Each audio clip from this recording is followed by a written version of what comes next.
November 18th, 2025, 2:07 a.m. Inside Dodge Correctional Institution, Wisconsin. A security camera captures movement in cell 304B that will haunt everyone who sees it. What happens in the next 4 minutes breaks every assumption you have about the limits of human desperation. But here's what the official reports won't tell you. Here's what I discovered after months of digging, after paying for records nobody wants you to see, after talking to sources who could lose their jobs for speaking to me. This wasn't his first attempt. This wasn't even his second. And the reason he failed? That's the part that will keep you up at night. I'm going to show you something in the few minutes that changes everything. But you need to stay until the end because the final twist, the thing Chris Watts said 3 weeks after this incident, it reveals something about justice and punishment that our system doesn't want you to understand. This is True Crime Footnotes, and I'm an unsolved case analyst. But that title doesn't capture what it really means. When I was 11 years old, I came home to red and blue lights flashing across my neighborhood. Police tape stretched across my front yard. Neighbors standing frozen, hands over their mouths, unable to look at me. My parents were gone. Not missing. Gone. Taken in an act of violence that, to this day, remains unsolved. The people responsible have never been found. Never charged. Never brought to justice. My parents don't have answers. They don't have closure. They don't have justice. And that emptiness never goes away. It doesn't heal. It just exists, every single day. So when I see cases like Chris Watts, cases where we know who did it, where we know what happened, where justice was actually served, something inside me breaks and ignites at the same time. Because the families of Shanand, Bella, and Celeste got something mine never will. That's why I do this work. That's why I spend hundreds of hours digging through prison records that I have to pay for out of my own pocket. Court documents that cost me money I don't always have. Phone calls to sources who refuse to talk. Sleepless nights reconstructing timelines that most people want to forget. Some days I want to quit. The barriers are exhausting. The costs are real. The emotional weight of diving into darkness over and over while my own family's case sits cold and forgotten. But I don't quit. I won't quit. Because somewhere out there, someone needs the truth. Someone needs justice. And if I can contribute even a fraction to that, if I can make sure these stories don't disappear, then maybe my parents' story still means something. So if this kind of deep investigation matters to you, if you believe in accountability and truth and making sure victims are never forgotten, I need you to do something right now. Hit that subscribe button. Not for me. For every victim who deserves to be remembered. For every family still waiting for answers. And if you feel that weight in your chest right now, type Amen in the comments. For my parents, who I'm still fighting for. For every unsolved case still out there. Now let's get into this. Because what happened to Chris Watts on November 18th, 2025 will challenge everything you think you know about justice, punishment, and whether some people deserve peace, even the kind they try to give themselves. Before we get to November 18th, before we get to cell 304B and what happened at 2 a.m., you need to understand who Chris Watts has become. Because here's what nobody talks about. Chris Watts in 2018, the man who committed those acts in Colorado, is not the same person sitting in that Wisconsin cell in November 2025. Something changed. Something broke. And by November 2025, that break was about to become a complete fracture. August 13th, 2018. Frederick, Colorado. Christopher Watts, a seemingly normal husband and father, destroys his entire family. His pregnant wife Shanann, his daughters Bella, 4 years old, and Celeste, 3. The details you probably know. The confession. The disposal. The chilling police body cam footage where he pretends to be the worried husband. But we're not here to rehash 2018. Every channel has covered that. We're here because of what happened after the cameras stopped rolling. After the world moved on to the next horror story. Chris Watts didn't disappear. He was transferred to Wisconsin in 2020 after multiple attempts on his life in Colorado prisons. By November 2025, he's been living in protective custody for 5 years. Now let me tell you what that actually means and why it created the perfect storm for what happened on November 18th. But first, I need to tell you about the notes.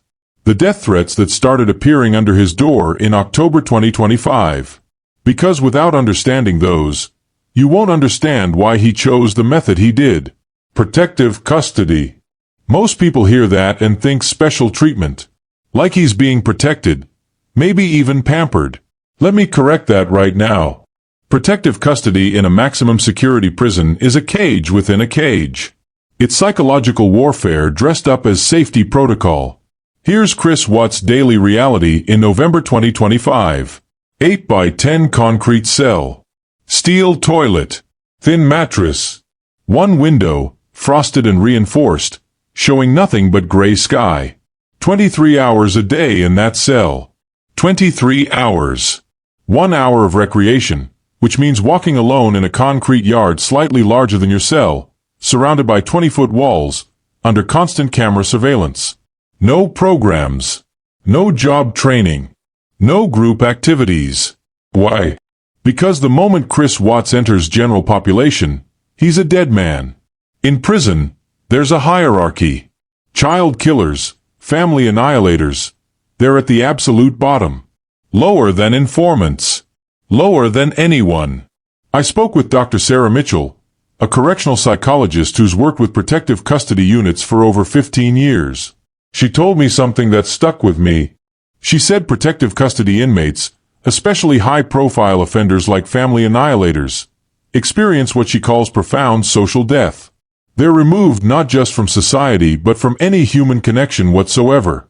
The psychological impact is severe. Sensory deprivation. Loss of identity. Constant intrusive thoughts. Many inmates describe it as being buried alive. Buried alive. Now imagine living that way for 5 years.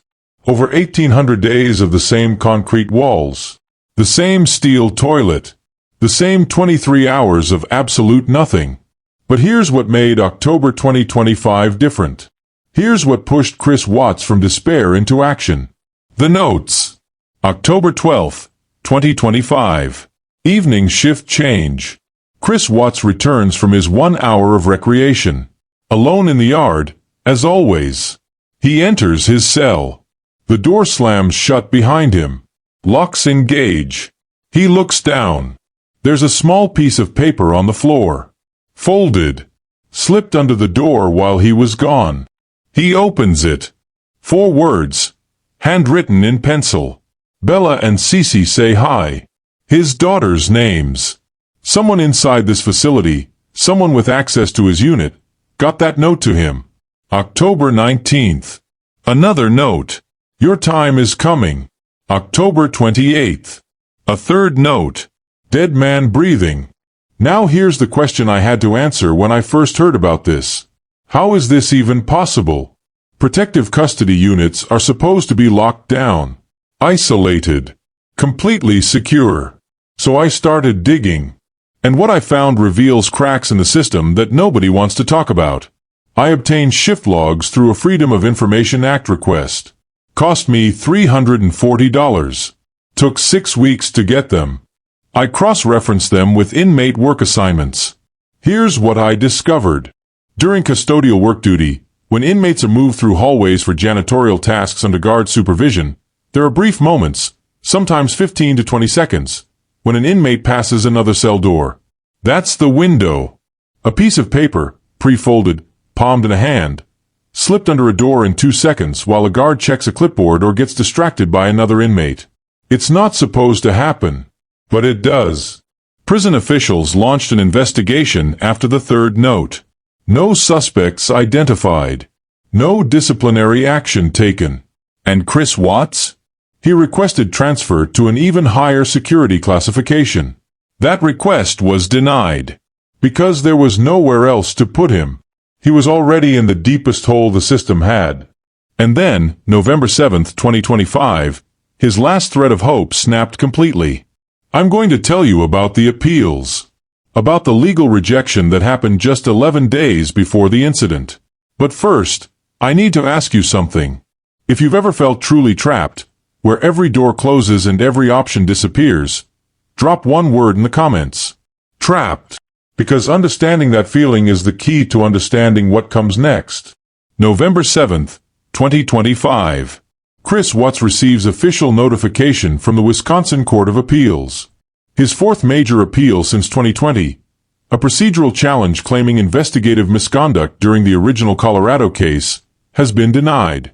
For most people on the outside, appeals seem like legal technicalities. Paperwork. Long shots that rarely work. But when you're serving 5 life sentences plus 84 years with no possibility of parole, appeals aren't just legal procedures. They're oxygen. They're the only thing between you and the psychological reality that you will die in that cell.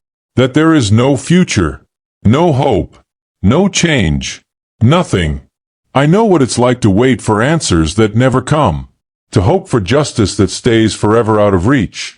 But at least I have the possibility of answers someday. A cold case can be reopened. New evidence can emerge. DNA technology improves. Chris Watts? After November 7, 2025, that door slammed shut. I obtained the actual appeals court decision. 32 pages of legal reasoning. It cost me another $215 through a legal document service. I read every single page. The court didn't just deny his appeal. They demolished it. The language was brutal. Terms like frivolous claims, procedurally barred, no merit whatsoever. On page 28, there's a line that I think Chris Watts read over and over. The petitioner has exhausted all viable appellate remedies. No further review is warranted or permitted under state or federal law. No further review permitted. Translation: this is over. You're done. There's nothing left. Sources inside Dodge Correctional told me that after receiving this notification, Chris Watts stopped making phone calls. He'd been calling his father once every 2 weeks. After November 7th, nothing. He stopped writing letters. Stopped attending the few religious services available to protective custody inmates via video tablet. Guards described him as a ghost moving through routines. One officer I spoke with, who requested anonymity because he's not authorized to speak to media, told me something chilling. He said in the days after the appeal's rejection, Watts would just sit on his bunk staring at the wall for hours. Not reading. Not sleeping. Just staring. Like he was looking through the concrete into something nobody else could see. November 10th. A mental health counselor conducts a routine evaluation. Standard procedure for long-term segregation inmates. The questions are always the same. Are you thinking of harming yourself? Are you sleeping? Are you eating? Do you feel safe? Chris Watts answers yes to all the right questions. He appears compliant. Subdued, but not alarmingly so. The counselor's notes, which I obtained through another FOIA request, state, inmate appears stable within normal parameters for long-term segregation. No immediate concerns noted. Continue standard monitoring protocol. What the counselor didn't see, what no camera could detect, what no monitoring protocol could catch, was this. Chris Watts had already made his decision. And he'd been planning the method for weeks. Here's where this story takes a turn that most people don't expect. Here's where the system's safeguards, all designed to prevent exactly what he was planning, were about to be tested in the worst possible way. But I need to explain something about modern protective custody units first. Because understanding the security measures in place makes what happens next even more disturbing. Stay with me. We're about to go deep into the planning phase. Here's what you need to understand about ending your own life in a modern protective custody unit. It's designed to be virtually impossible. No belts. No shoelaces. Sheets are made from material designed to tear under weight. All fixtures in the cell are ligature resistant, meaning there's nothing to tie anything to. Cells are monitored by cameras 24/7. Guards conduct visual checks every 30 to 60 minutes depending on the inmate's risk classification. The system has been refined over decades specifically to prevent self-harm. So when Chris Watts started planning, he was facing layers of prevention that have stopped thousands of attempts before his. But desperation breeds creativity. I spent weeks trying to understand his thinking. I reviewed incident reports from other protective custody units. I interviewed former inmates who'd been in similar situations. I consulted with a forensic psychiatrist who specializes in prison suicide prevention. Here's what I pieced together. Chris Watts identified the one tool he had unlimited access to. The one thing the system couldn't take away from him. The concrete wall.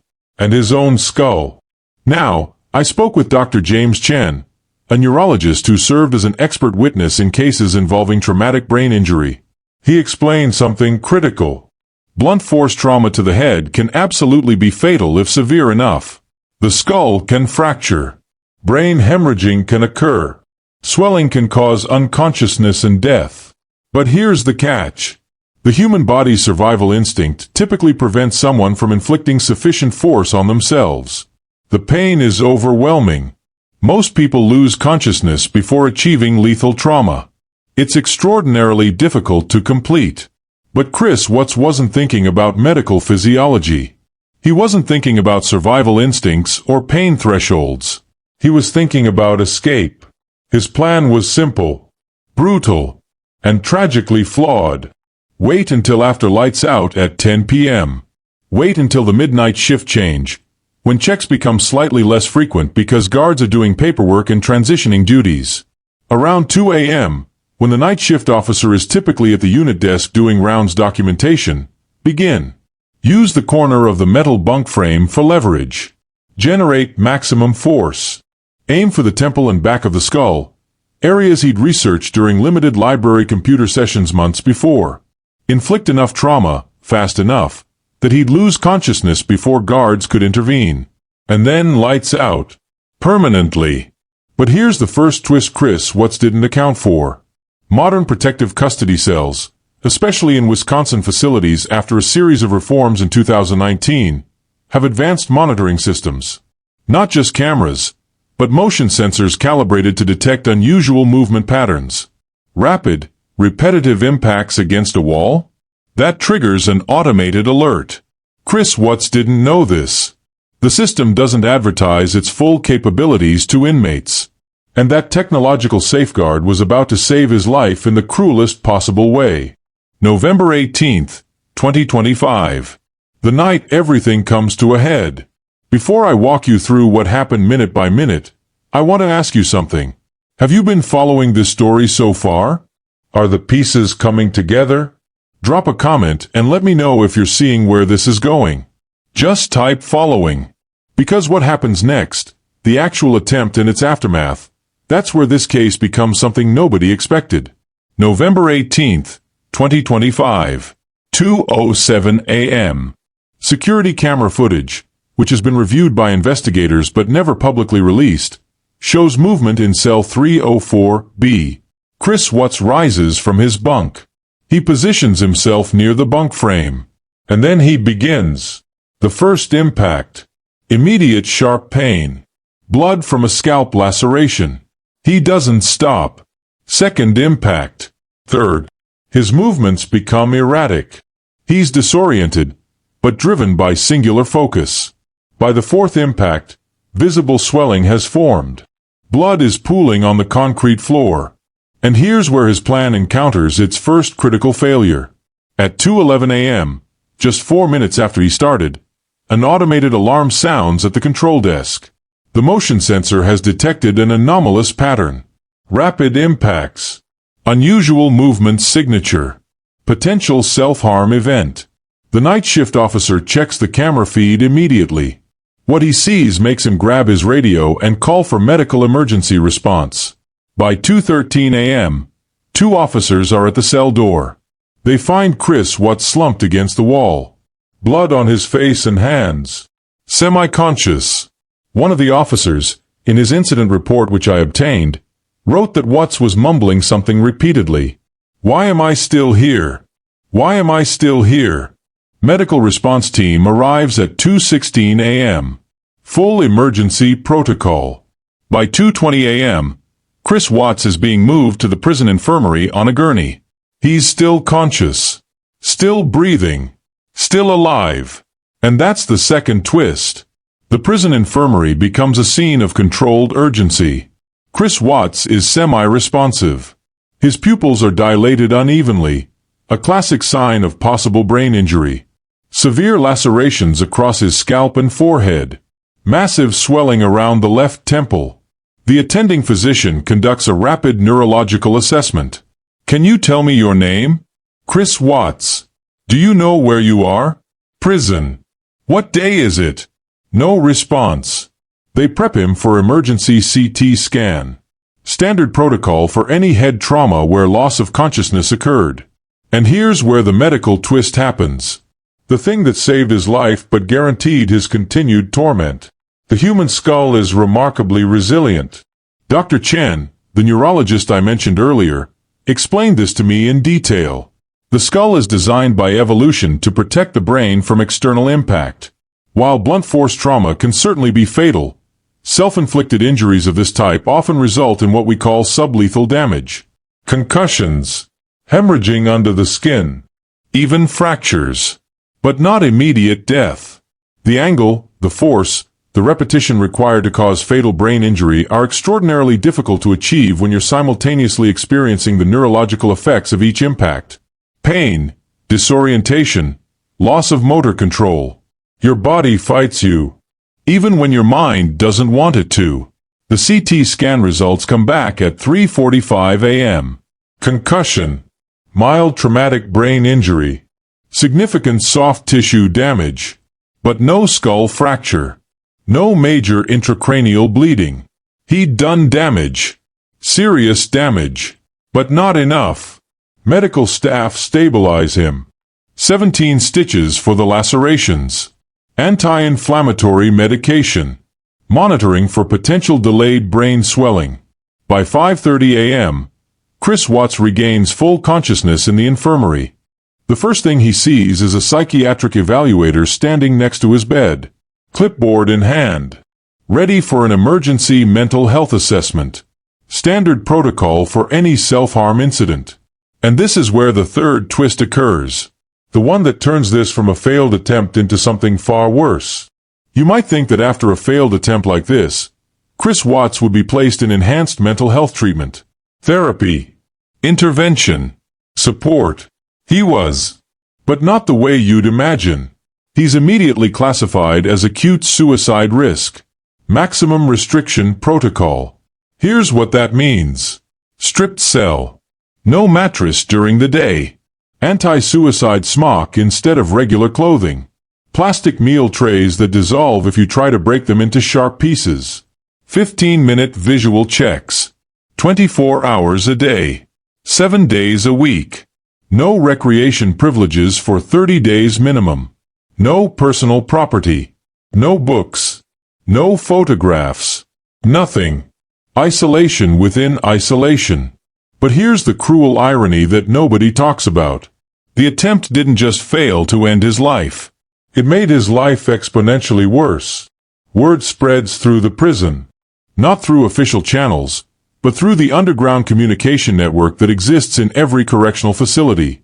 Guard chatter during shift changes. Brief exchanges during inmate transfers.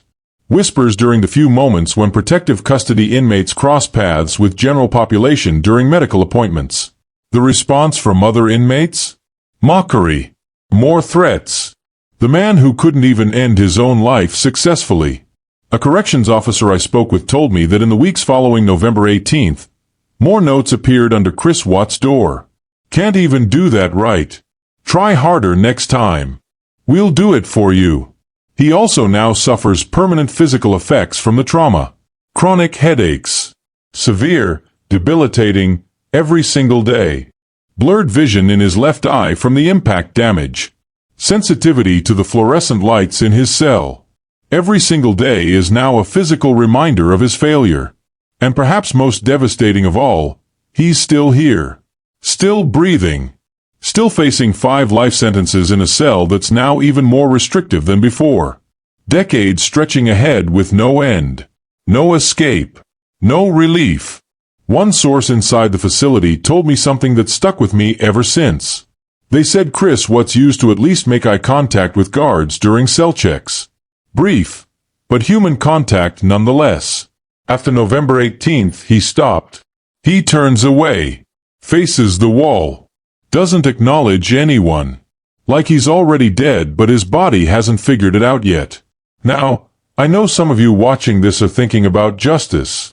About whether this is what he deserves. About whether you feel sympathy or satisfaction. And those are valid questions.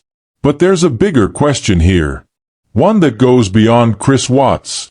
One that challenges how we think about punishment, mental health, and what we're actually trying to achieve with life sentences in extreme isolation.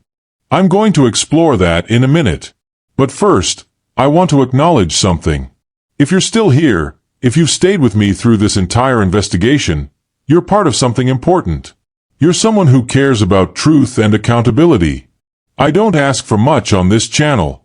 I don't run constant ads. I don't have sponsors telling me what I can and can't say. But if this kind of in-depth investigation matters to you, if you want to see more cases like this covered with this level of detail, just hit that like button. It helps more people find this content. It helps the algorithm understand that deep dives matter. You don't have to subscribe if you don't want to, but that small action helps keep this work sustainable. Alright, let's talk about what this case actually means. So why are we really talking about this? This isn't about glorifying Chris Watts. This isn't about generating sympathy for someone who committed horrific acts. This is about understanding something darker and more complex about our criminal justice system. I spoke with Dr. Mitchell again, the correctional psychologist. I asked her directly, "What are we trying to accomplish with cases like this?" She gave me an answer that I think challenges a lot of assumptions. She said we have to be honest about what long-term protective custody actually is. It's not rehabilitation. It's not deterrence for the individual because they're never getting out. It's warehousing with a psychological cost we don't fully acknowledge. For someone serving life without parole, especially someone who's committed acts they themselves know are unforgivable, the weight becomes unbearable. The isolation creates profound mental deterioration. But here's what's critical. Even in that state, even when someone reaches the point where they actively want to die, the human survival instinct is incredibly powerful. The body fights to live even when the mind doesn't want to. Chris Watts is a case study in perpetual consequences. He can't escape his crimes. The memories, the guilt, the knowledge of what he did. He can't escape public hatred. Every documentary, every news article, every online comment section keeps those wounds fresh. He can't escape other inmates. The threats, the notes, the constant danger. And now, after November 18th, he can't even escape himself. So here's the question I keep coming back to. Is this justice? Is this what we intended when we sentence people to life without parole in extreme isolation? Or is this something else entirely? A form of punishment so severe, so psychologically destructive, that it raises questions about what we're actually trying to achieve. I don't have the answer. I'm not a philosopher. I'm not a judge. I'm just someone who digs into these cases and tries to understand them. But I think we need to ask these questions. Because cases like Chris Watts reveal the limits of our system. Not just for people like him, but for how we think about long-term incarceration, mental health in prisons, and whether perpetual suffering actually serves any purpose beyond vengeance. And I want to know what you think. Drop a comment. Tell me where you stand. Is this the justice system working as intended? Or is something broken here? I read every comment. I respond when I can. This community has some of the most thoughtful conversations on YouTube, and your perspective matters. Now, there's one final detail I've been holding back. One last piece of the story that changes the context of everything I just told you. In the weeks after November 18th, Chris Watts was moved to a different cell. Still protective custody. Still maximum isolation. Still the same 23-hour lockdown. But something changed.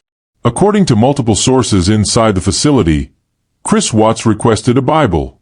Now, inmates requesting religious materials isn't unusual. Many people turn to faith in prison, genuine or otherwise. But here's what makes this different. Chris Watts started attending virtual religious services via the monitored tablet system. Services specifically designed for protective custody inmates who can't attend in-person chapel. He began writing in a journal. Not letters to anyone. just writing for himself. And when the prison chaplain, who visits protective custody units monthly, met with him in early December 2025, Watts said something that the chaplain later shared with prison mental health staff. The chaplain's report, which I obtained through yet another FOIA request that cost me $190, quotes Chris Watts directly. He said, "Even God won't let me go yet. So I need to figure out why I'm still here. Let that sit for a moment. Even God won't let me go yet. Is this genuine remorse? Is this manipulation? Is this a psychological break? Is this a man grasping for meaning in meaninglessness? We may never know. What we do know is this. Chris Watts is still in that cell right now. One day, as you're watching this, still facing every single day. Still alive. Still trapped in a reality he can't escape no matter what he does. And for the families of Shannon, Bella, and Celeste, for everyone who loved them and lost them, that might be exactly the justice they deserve. A man who wanted death but gets life. Who wanted escape but gets permanence. Who wanted it to end but is forced to continue. This case brought up a lot of emotions for me. Not because I sympathize with Chris Watts. I don't. What he did was unforgivable. But because it forced me to confront questions about justice that don't have easy answers. My parents never got justice. Their case is cold. The people responsible are free, living their lives somewhere. Chris Watts got justice. He was caught, prosecuted, sentenced, locked away forever. But watching what that actually looks like day after day, year after year, the psychological destruction, the failed attempt to escape even through death, it makes you wonder, what are we actually accomplishing? I don't know. Maybe you have better answers than I do. If this investigation made you think, if it challenged your assumptions, if it opened up questions you hadn't considered before, leave a comment below. Let's talk about it. And if you want to see more deep dives like this, more cases that go beyond the headlines and force us to grapple with uncomfortable truths, you know what to do. That subscribe button is there. The notification bell makes sure you don't miss the next one. If you or someone you know is struggling with thoughts of self-harm, please reach out. The National Crisis Hotline is 988. You are not alone. Thank you for watching. Thank you for staying with me through this entire investigation. I'll see you in the next one. And to my parents, wherever you are, I'm still fighting. I won't stop.